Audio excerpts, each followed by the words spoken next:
The Mormon Church immediately and automatically excommunicates members who practice polygamy.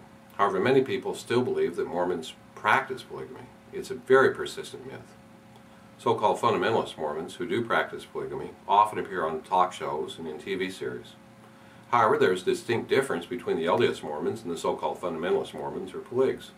Many of the Poligs are former Protestants who have never belonged to the LDS or Mormon Church. Even more shocking to Protestants is the fact that modern Protestants, not Mormons, currently sanction the practice of polygamy. In 1988, at the Council of Lambeth, the Anglican Church ruled that practicing polygamists could join the Anglican Church, continue practicing polygamy, and receive communion.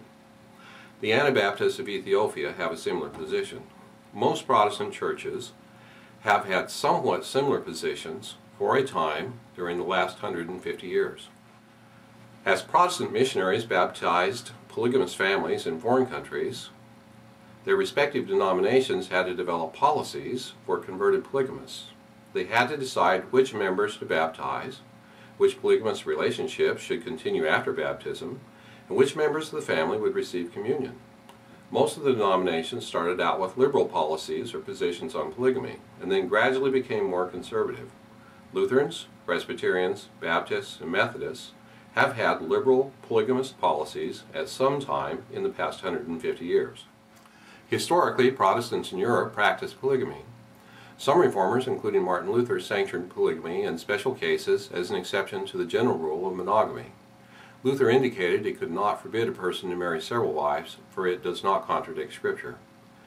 In 1534, the Anabaptists took over the city of Munster, Germany, proclaimed it a new Zion, and embraced the widest practice of polygamy.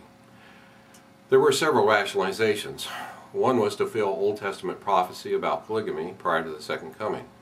A second was to rapidly build up the population, and a third reason that there were more women than men. On February 14, 1650, the Parliament at Nuremberg decreed that because so many men were killed during the 30 Years' War, that every man was allowed to marry up to 10 women.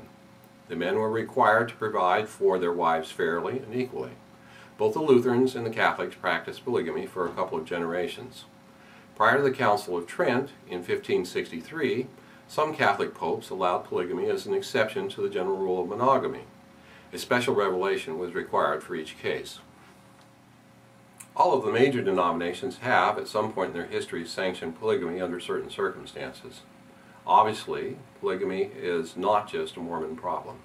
Before you start throwing rocks at the Mormons over the issue of polygamy, maybe you should examine your church history, and you should count the number of picture windows in your own denomination.